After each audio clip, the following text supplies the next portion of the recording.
Hi everyone, so we just got the final patch notes and the season preview for Diablo 3 Season 29, including the cosmetics, the starting date, and everything else that you need to know about the season start.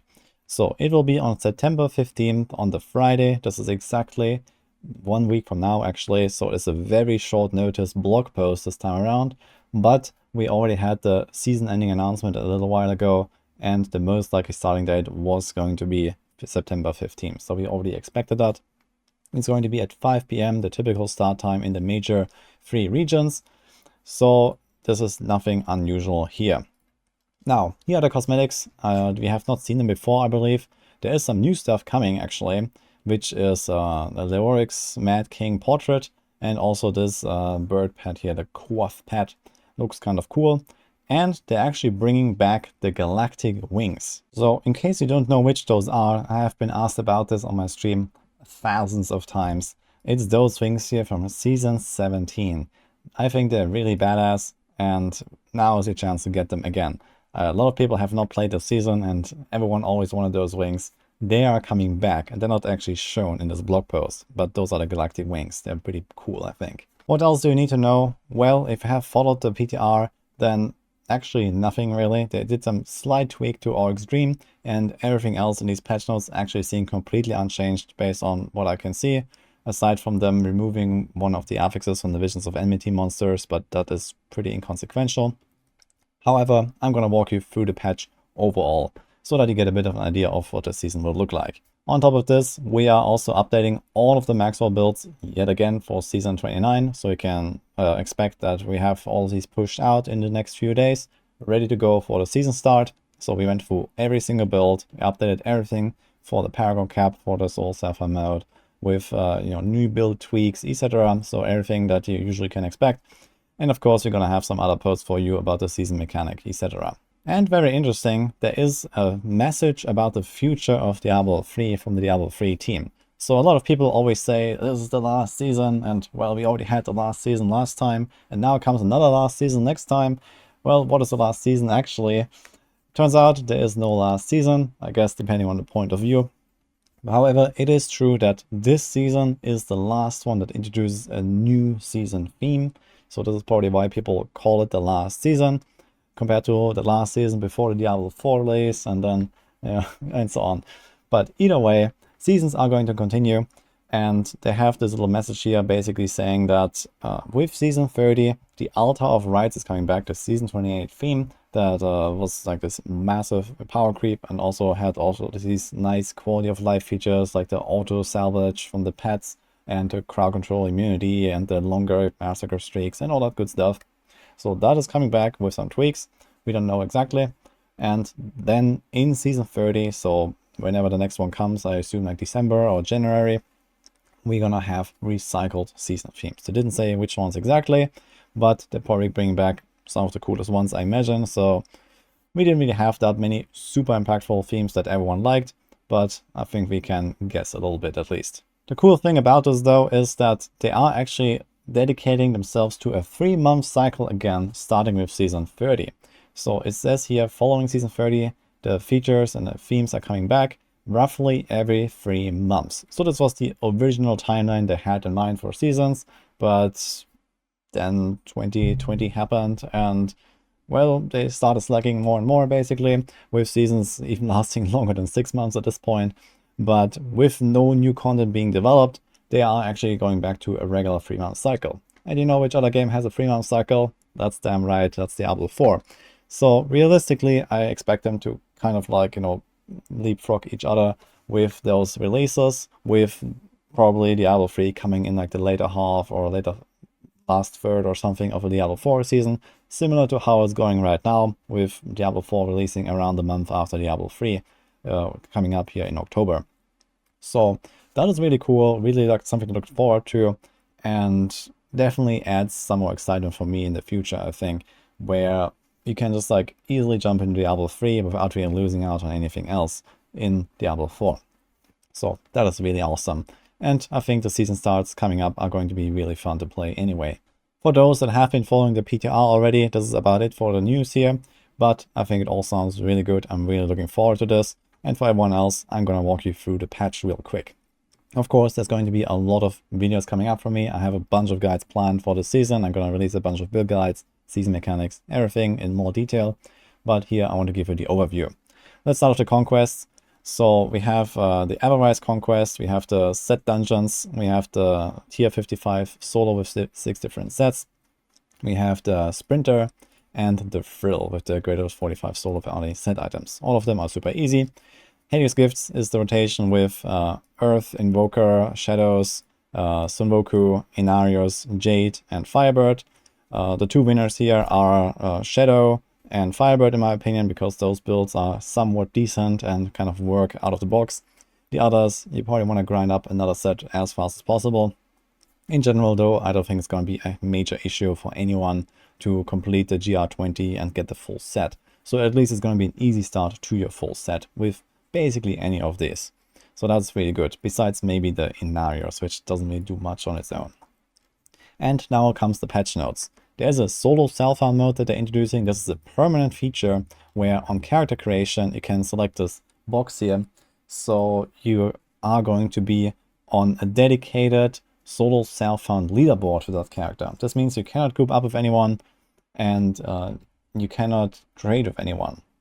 So the idea behind this is that this is a much more even playing field because groups have massive advantages in Diablo 3.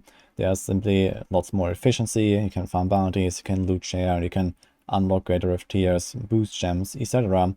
And here you have a much more competitive mode. This is definitely what I'll be playing. In addition to this, they're also introducing a Season 29 specific Paragon cap, where you can only assign a total of 800 points.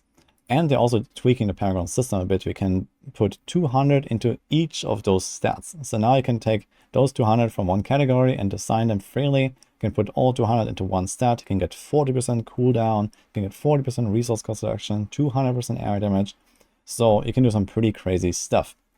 It's not really like a powerful season theme, like it's not like an ethereal or soul shard season or so. You are going to be much weaker, especially if you usually grind a lot. But 200% area damage is no joke for push builds in those cases where area damage can be used. And luckily, they also removed the area damage lag. They have recoded how area damage works, and we don't know 100% now how it works exactly, but it should work roughly the same or better than before and cause no lags. And I've tried this on the PTR. I actually was not able to lag out the game with area damage. Now there are still some other builds and some other combos that can do that. So, for example, certain like crowd control effects, knockback effects, certain very dot heavy builds and stuff like that. But in general, it is massively improved. So, for example, if you have PTSD from playing Tarasha Wizard with Meteor, it's basically completely fine now. I have not noticed anything. So that is really cool. So in general, Season 29 is going to be a very competitive season. So for those people that want to compete, that want to climb the leaderboards and really be at the top, I think it's going to be very fun. And just in general, I think it's going to be really cool to see like how everyone is going to be performing with the solo self-found and with the Paragon cap in place. So let's see. Then comes the season mechanics. This is the Visions of Enmity. Looks like this. You can spawn these portals when you defeat enemies outside of town in adventure mode. So the idea is that you go out, for example, start a bounty, and then these portals pop up. You go in there. There are some little like mini zones, some mini levels filled with a bunch of random stuff. There can be a bunch of bosses, bunch of elites, just random monsters. And it kind of gets a bit harder as you go. You can go deeper and deeper into the next portals. It's random how many of them. And then at the end, you get rewarded with a big chest of bounty materials. You can get 40 bounty mats in those. That's the equivalent of almost 2 bounty runs on T16. And you can do this way faster than bounties. So especially for the solo self-found players where bounties is a major problem, this is the perfect season theme. So you can farm loot here, you can farm the bounty mats. It's going to be nice. I already recorded a video talking about how to use this theme and how to gear up efficiently in Season 29. So if you want to check that out, there's a link in the description.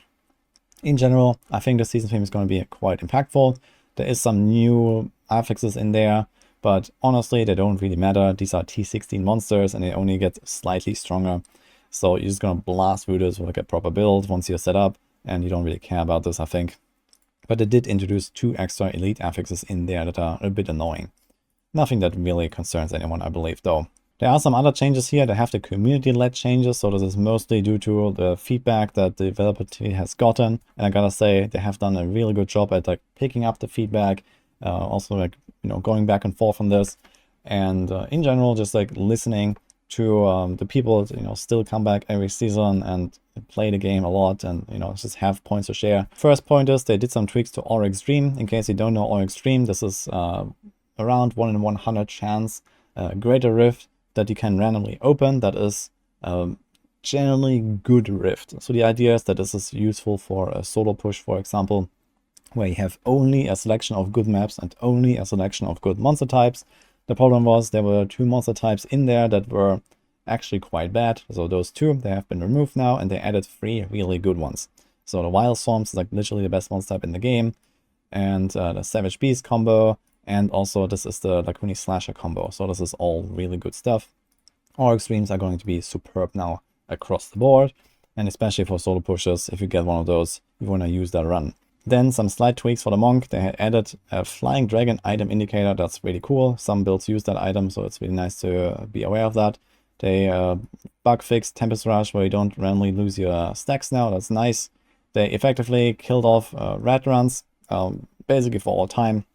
They were already not really that great anyway, but there were 2 bugs that made rats around 4 tiers stronger than it should have been. And, well, they just lost those 2 bug benefits. And now you have to play the Circle of Nalush instead of CoE and some other tweaks. And it's just not really going to be as good anymore in terms of XP grind in future seasons. However, not really that relevant in Season 29 anyway.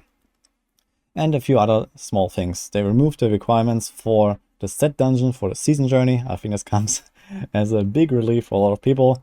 In fact, I also have not done the set dungeon. It's literally the last thing that I have left here for like 6 months already that I never completed. I have to log in at some point and do that. So very nice. And you just have to do an Echoing Nightmare now. That's much easier. Some other small tweaks here to some monsters.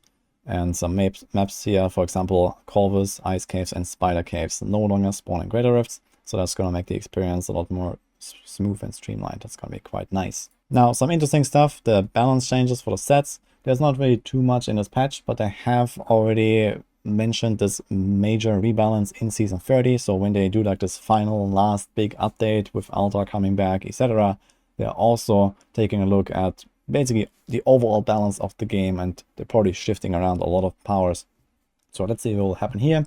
For Season 29, the meta in general does not really change that much, but we have some stuff here. So Crusader gets 2 changes. You get Captain America build with a buff here where you have consistent 100 stacks now instead of just going roller coaster depending on the density. So that will make especially the boss fights a lot more streamlined, and also you can farm this build now. I've already previewed this from the PTR. It kind of works, nothing crazy, but it's there. And we have the auto Fist of the Heavens data back. This was a Season 27 power, where effectively just run around on a horse with Fist of the Heavens, the Veiler set, and everything around you just dies automatically. So the Vigilante build was reworked to have this power plus minus from Season 27. This is a superb farming build, and it's going to be one of the top builds in Season 29 for Crusaders. So keep an eye out for that. Demon Hunters, they just got a slight tweak to the God set, where just you get like a 5-second delay now before the momentum stacks tick down. So at least in farming runs, when you just blast through the rifts or you do bounties or something, you don't have to press your Hungering Arrow as often. It's just like roughly half the amount of Hungering Arrows you have to cast. That's quite nice for convenience. And here comes kind of the highlight of the set reworks, the Witch Doctor with the chicken set. Yeah, this is actually not a meme anymore, guys. You have the Clock Eye rework that becomes an angry chicken multiplier that you have to stick in the cube. And they buffed the hell out of Mana Jumas, where now you get damage reduction, you have more chicken damage, more chicken spawning, they do more damage. You can boost the final explosion damage with the Clock Eye here. So it's a really funny, interesting playstyle. I've also talked about this already in another video, and I'm gonna have a full guide for you guys soon. And this is actually one of the best Witch Doctor builds now. It's pretty good for farming. Pushes quite high actually. I saw some people going into the 140s even with the Paragon cap in place on the PTR. So this probably even beats Ηaedrig spiders that was previously, yeah, usually around the top of the Witch Doctor builds. So this is pretty strong. And then a bunch more like little bug fixes here, but nothing that really impacts anything. And that's the breakdown for Season 29. I have this blog listed here in the description, so go check it out if you want to read it for yourself. There's everything in there. And as I mentioned earlier, we're going to have those Maxroll guides coming out very soon. We have most of it prepared already. So stay tuned for those. And of course, some of my YouTube uploads. I wish you good luck next week when it's starting. I'm going to be there. I'm going to be blasting, of course. So come check out for the Race to World first. I'm going to try to do a greater 150, SSF hardcore, of course. And let's see how that will go. Hope you liked this video. And see you guys next time.